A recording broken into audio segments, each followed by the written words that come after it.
The world is divided into two categories, the players and the pieces. You have felt this your entire life. You walk into a room and you feel invisible. You see certain people command attention without speaking. They get the opportunities, they get the respect, they get the power, and you work harder. You try to be nicer, you try to be competent, but you are ignored. You are left wondering why your talent isn't enough, why your goodness isn't rewarded. Here is the brutal truth that society is too polite to tell you. Power does not care about your intentions. It only cares about your leverage. You have been trying to connect with powerful people by being a friend. But powerful people do not need more friends. They need assets, they need mirrors, they need protection. If you want to enter the circles where the real decisions are made, you have to kill the part of you that seeks validation.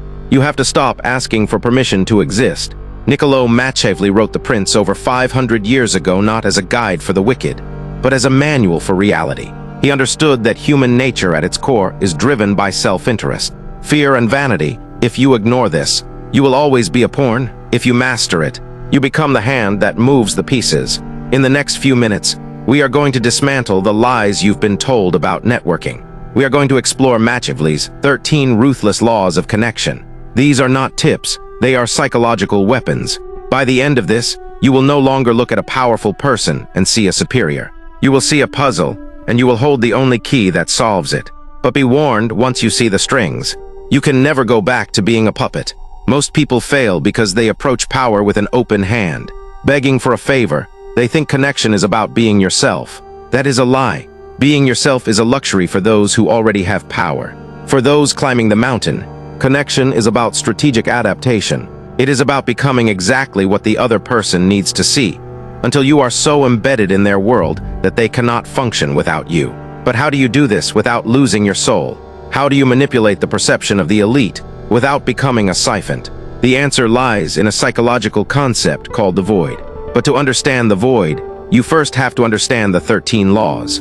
Let's begin. Law 1, never outshine the master. The first mistake you make is trying to impress. You meet someone influential, and your ego takes the wheel. You want to show them how smart you are, how capable, how much you know. You think this earns respect. It does not, it breeds insecurity. Powerful people are often the most fragile. Their identity is built on being the smartest, the strongest, or the most visionary person in the room. If you come in shining too brightly, you do not look like an asset. You look like a threat. Machiavelli warned us. It is always dangerous to appear better than your superiors. When you make your superior look bad, or even just lesser by comparison, you trigger their survival instinct. They will bury you not because you are incompetent, but because you are dangerous to their ego. So what is the strategy? Dim your light. Make them look brilliant. When you offer an idea, frame it in a way that makes it seem like their idea.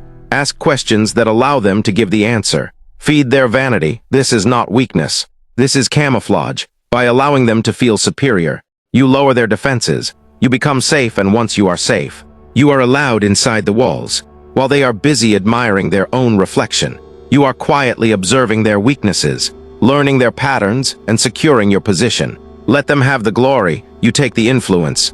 Law 2, conceal your intentions. A predictable man is a controllable man. If I know what you want, I know how to use you. If I know you want money, I can buy you. If I know you want praise, I can flatter you. Most people wear their desires on their faces. They walk up to powerful people and their eyes scream, "I need something from you." This reeks of desperation. And desperation is the ultimate repellent. To connect with power, you must be a cipher. Machiavelli advised, keep your friends close, but your intentions closer. Be unreadable when you enter a room. Do not reveal your endgame. Talk about everything except business. Talk about art, philosophy, their hobbies, the wine, anything that humanizes the interaction. Make them wonder why you are there. Mystery creates attraction. When they cannot figure out what you want, they become intrigued. They start to project their own desires onto you. They start to chase you to figure out the puzzle. Never show your cards until the pot is yours. Be friendly, be open, be charming, but keep the core of your ambition locked in a vault where no one can see it. The less they know about your motives, the more power you hold in the negotiation. Law 3, appeal to self-interest, never to mercy. This is where the nice guys finish last. You need a favor, you need a mentor, you need an investment. So you go to a powerful person and you tell them your sob story. You talk about your struggles. You talk about how much you deserve a chance. You appeal to their gratitude, their kindness, their morality, and they might smile, they might nod, but they will do nothing. Why? Because mercy is a burden. Powerful people are busy. They are constantly bombarded by people asking for help. If they helped everyone who deserved it, they would be bankrupt and exhausted. Machiavelli was very clear. It is better to be feared than loved if you cannot be both. But in the context of connection, it translates to this: it is better to be needed than liked. Do not ask for favors, offer transactions, but disguise the transaction as an alliance. Find out what they need. Do they have a rival they want to crush? Do they have a problem they cannot solve? Do they have a vanity project that is failing? Position yourself as the solution to their pain. When you speak to them, do not talk about your needs. Talk about their interests. I see you are struggling with X. I have a way to fix it that will save you time. Now you are not a beggar, you are a partner. Self-interest is the only language that is universally understood. Speak it fluently, and doors will open. Law 4, the art of strategic absence. We live in a world of over-availability. You answer texts instantly. You say yes to every meeting. You are always there. You think this shows dedication. It actually signals low value. Economic law applies to human behavior. Scarcity creates value. If you are always available, you are common. Common things are cheap. Powerful people respect time because it is the only resource they cannot buy more of. If you give your time away freely, you are telling them it is worthless. Machiavelli knew that a prince who is seen too often becomes ordinary. You must learn to withdraw. Be warm when you are present. Be fully engaged. Make them feel like the only person in the world. And then disappear. Don't answer the phone on the first ring. Don't be available for coffee next Tuesday. Have a life, have a mission. Have a schedule that does not revolve around them. This does two things. First, it proves you are a person of value who has other options. Second, it creates the Zizek effect, an open loop in their mind. They start wondering where you are, what you are doing, who you are with. Your absence takes up space in their mind. And when you do return, your presence is treated as a reward, not an obligation. Use absence to stoke the fires of respect. Law 5, the mirror of Narcissus. Everyone is in love with themselves. Even the most humble-seeming leader is secretly obsessed with their own worldview. They want to be understood. They crave validation of their reality. Most people try to connect by talking about themselves. I did this. I think that this is noise. To connect with power, you must become a mirror. Reflect their image back to them, but slightly enhanced. If they are aggressive and fast-talking, you speed up your speech, adopt their posture. If they are slow and thoughtful, you slow down, you become pensive. Match their breathing, match their vocabulary. If they use war metaphors, you use war metaphors. If they use sports metaphors, you use sports metaphors. This is not just mimicry. It is neurological synchronization. When you mirror someone effectively, their subconscious mind labels you as same. He is like me, therefore I can trust him. Therefore he is smart. You are bypassing their logical brain and speaking directly to their reptilian brain. People do not want to be challenged. They want to be confirmed, be the confirmation of their brilliance. When they look at you, let them see the best version of themselves staring back. They will become addicted to your presence because you make them feel understood in a way no one else does. Law 6, become the gatekeeper of information. In the old world, land was power. In the modern world, information is power. But not just any information. Secret information. Powerful people are often isolated. They are surrounded by yes-men who tell them what they want to hear. They are starving for the truth, starving for the pulse of the streets. If you can be the person who brings them valuable, unfiltered intelligence, you become indispensable. You become their eyes and ears. Did you hear what the competition is planning? I found a flaw in the system that no one is telling you about. There is a shift in the market that you need to see. Do not be a gossip, be an intellectual spy. Curate information that protects them or gives them an edge. When you trade in secrets, you elevate your status. You are no longer an outsider. You are a conspirator, and there is no bond stronger than the bond between co-conspirators.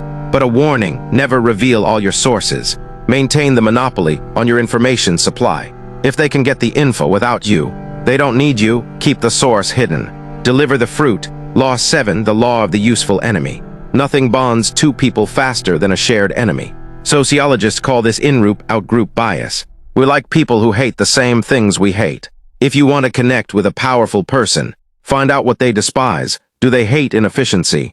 Do they hate bureaucracy? Do they hate a specific rival philosophy? Do they hate the status quo? Align yourself with that hatred. Validate their frustration. I can't believe how mediocre the industry has become. It's exactly what you were saying. When you validate their enemies, you validate their struggle, you validate their heroism. You are saying, I see the dragon you are fighting, and I am here to hand you the sword. Be careful not to be purely negative. It must be a righteous indignation. We are the few sane ones in a world of madness. This creates a cult-like dynamic between the two of you, us against the world, and in the trenches of that imaginary war. Deep loyalty is forged, Law 8. Play to their fantasy. Machiavelli knew that people do not live in reality. They live in their fantasies of who they should be. The brutal CEO wants to see himself as a benevolent father figure. The chaotic artist wants to see herself as a disciplined visionary. The insecure politician wants to see himself as a savior. Your job is to identify their fantasy and play the supporting role. If they want to be the wise teacher, you become the eager student. Ask them for advice, let them lecture you, let them feel wise. If they want to be the rebel, you become the accomplice. If they want to be the king, you become the loyal knight. Do not force them to face their reality. Reality is painful. That is why they have money to insulate themselves from it. If you are the one person who supports their delusion, they will protect you with their life. You become the prop that holds up their self-image. This sounds manipulative because it is. But remember, we are not talking about friendship. We are talking about connecting with power, and power is a theater. Learn your lines, play your part. Law 9, mastery of emotional alchemy. Powerful people are high-stress individuals. They carry the weight of empires, employees, and millions of dollars. Their internal world is often a storm of anxiety and pressure. Most people add to that storm. They bring problems, they bring drama, they bring urgent emails. To be untouchable, you must be the calm, you must be the emotional anchor. When they are frantic, you are slow. When they are angry, you are steady. You must learn to transmute their energy, absorb their chaos, and reflect back clarity. I understand the problem, here is the solution. It is handled, those 3 words. It is handled are the most seductive words you can speak to a powerful person. You are taking the weight off their shoulders. You become a sanctuary. They will start to crave meetings with you, not because of the business, but because of how you make them feel. You make them feel safe. You make them feel in control. In a world of noise, be the silence. In a world of fire, be the water. If you can lower their cortisol, you can raise your price. Law 10. Assume formlessness. Machiavelli praises the fox for its ability to adapt. Bruce Lee said, be water, the rigid break. The flexible survive. When dealing with power, you cannot have a rigid ego. You must be adaptable to the situation. Some days you need to be aggressive. Some days you need to be submissive. Some days you need to be the leader. Other days the follower. Do not get attached to a single identity. If you insist on being yourself, you will clash with people who do not fit your mold. Formlessness is defense. If you have no shape, you cannot be hit. If you have no shape, you can fit into any keyhole. Adapt to the culture of the person you are connecting with. If they are formal, wear a suit. If they are casual, wear jeans. If they drink whiskey, you drink whiskey. Remove the friction. Make it easy for them to assimilate you into their world. The perfect spy is the one who looks exactly like the citizens. Blend in so you can stand out when it matters. Law 11, create dependence. This is the ultimate Machiavellian law. Make yourself necessary to those above you. If they can replace you with a LinkedIn job posting, you are unsafe. You must weave yourself into the fabric of their success. Find a task that they hate doing but that is essential to their survival and master it. Take ownership of a client relationship that they cannot afford to lose. Hold the keys to a system that only you understand. Become the bridge between them and something they want. If you are the bridge, they cannot burn you. Do not teach them how to do what you do. Keep the skill esoteric. The more they rely on you for their peace of mind, the more power you have. Independence is a myth in networking. The goal is mutual entanglement. You want them to wake up at 3 a.m. and think, my God, what would I do if your name left? Once you achieve that thought in their mind, you have won. You can ask for the raise. You can ask for the partnership because you are no longer an employee. You are an organ and you do not cut out your own heart. Law 12, control the options. The most powerful person in the room is not the one shouting orders. It is the one who wrote the menu. When you present choices to a powerful person, do not give them infinite options. That causes decision fatigue. Curate the options. We can do A which risks X, or we can do B which gains Y. Frame the choices so that the option you want them to pick is the only logical one. This is the illusion of control. You let them make the decision so they feel like the king. But you built the road they are walking on. Machiavelli advised, a wise prince should rely on what is in his own control, not on what is in the control of others. By controlling the framework of the conversation, you control the outcome. Never ask open-ended questions like, what do you want to do? That is lazy. Say, here are the 3 paths I recommend. Path 2 is the strongest. What is your command? You are doing the thinking. They are doing the authorizing. You are the architect. They are the signatory. Law 13, radical autonomy. And here we arrive at the final, most important law, the paradox that makes all other laws work. To connect with powerful people, you must not need them. If your soul depends on their approval, they will smell it. They will smell the hunger and they will treat you like a fan. True power recognizes true power. You must cultivate a sense of radical autonomy. You must have your own kingdom. Even if it is small, you must have your own code, your own vision. You must be willing to walk away from the deal. The person who is willing to walk away holds all the leverage. When you sit across from a billionaire, you must know deep in your marrow that you will be fine without them. You are not there to take, you are there to trade. This energy shift changes everything. Your voice drops an octave. Your eye contact holds a second longer. You stop fidgeting, you become solid.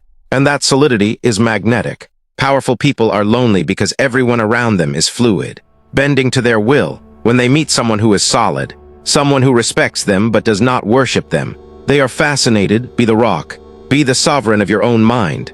Connect from a place of wholeness, not a place of lack. Take a breath. Let those laws settle in. I know what you're thinking. This sounds cold. This sounds calculating. This sounds manipulative. It is. But look around you. Look at the world you live in.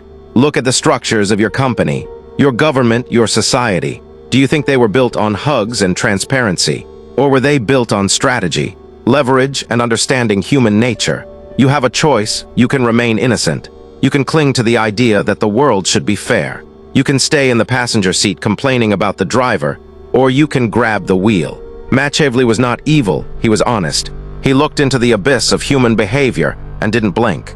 He saw that we are driven by fears, by ego, by the need for security. To use these laws is not to abuse people. It is to understand them better than they understand themselves. It is to speak to their shadows, not just their masks. When you apply these laws, the dynamic shifts instantly. You stop being invisible. You stop looking for a savior and you become the strategist. You realize that powerful people are just players who learned the rules earlier than you did. They are waiting for someone real, someone who understands the game to walk through the door. That someone is you. The 13 laws are not chains. They are keys, but holding the keys is useless if you do not have the discipline to turn the lock. This level of psychological mastery is not a destination. It is a daily practice. The world is designed to put you back to sleep, to make you compliant, to make you a pawn. If you refuse to go back to the herd, if you are ready to sharpen your mind until it cuts through the noise, then make the choice right now. Do not just watch a line. Click the subscribe button not to support the channel, but to make a contract with yourself to signal that you are done being a spectator. Welcome to the inner circle. Powerful people don't see the world the way you do. They move inside a web of alliances, subtle exchanges, and unspoken debts. They don't call it friendship. They call it leverage. And that's the first law of social climbing. To connect with power, you must understand that no bond is ever neutral. Every connection either raises or lowers your position in the invisible hierarchy that governs all human relationships.